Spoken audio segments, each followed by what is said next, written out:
दिन दूर नहीं कि हमें बड़ी से बड़ी कठिनाइयों का भी सामना करना पड़ेगा।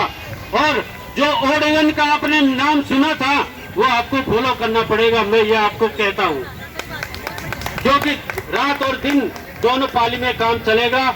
इन्हीं चंद शब्दों के साथ मैं अपनी वाहिनी को विराम देना चाहूंगा। जनसंख्या कानून को लेकर राजधानी दिल्ली में आवाज उठने लगी है।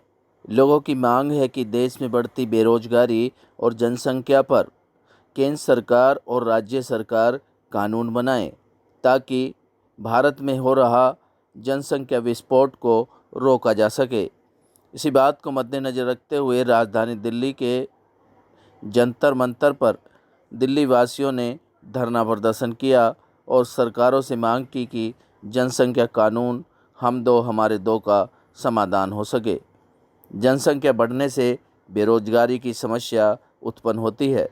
यदि भारत में इसी तरह जनसंख्या बढ़ती रही तो आने वाले समय में लोगों को भूखमरी का सामना भी करना पड़ेगा।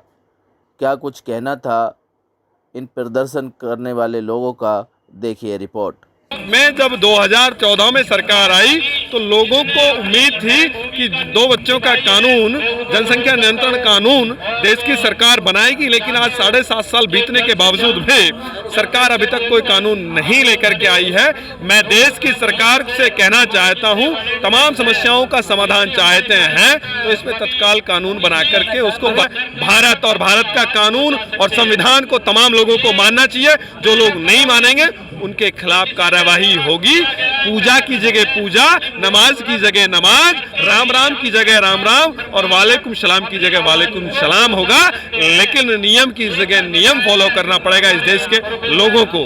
जिस पार्टी में इच्छा शक्ति हो वो पार्टी आगे निकल के आए और इस कानून को बनाए, हम उसकी सरकार देश में लाएंगे। अरे कम से कम ये सरकार इस मुद्दे पर बात तो करती है। अगर आप तो कोई बात भी करना पसंद नहीं करते, तो इसलिए हमें उम्मीद है पूरी। देखिए पिछली साल यूपी में ड्राफ्ट बनाया था योगी जी ने, मैं टीवी डिबेट में थी, आप ही के चैनल के माध्यम से मैंने मुख्यमंत्री जी को कहा था कि आप 22 में क्यों, आप 21 में ही क्यों नहीं बना रहे, इसको लागू कीजिए। आपको देश में आपको मुख्यमंत्री बनने से कोई रोक नहीं सकता। कांग्रेस की बात नहीं है हमारी। वैसे अगर देखा जाए कांग्रेस भी दूरदर्शी थी, उन्होंने उस समय इस पे सोचा जिस समय हमारे देश में जोर शोर से ये मुद्दा चल रहा था। ऐसा नहीं हमारे देश ने प्रयास न किए हों। 1931 में बर्थ कंट्रोल क्लिनिक खोला गया हमारे देश में। 1952 में विश्व का पहला देश बना भारत, जिसने सबसे पहला फैमिली प्लानिंग प्रोग्राम लॉन्च किया।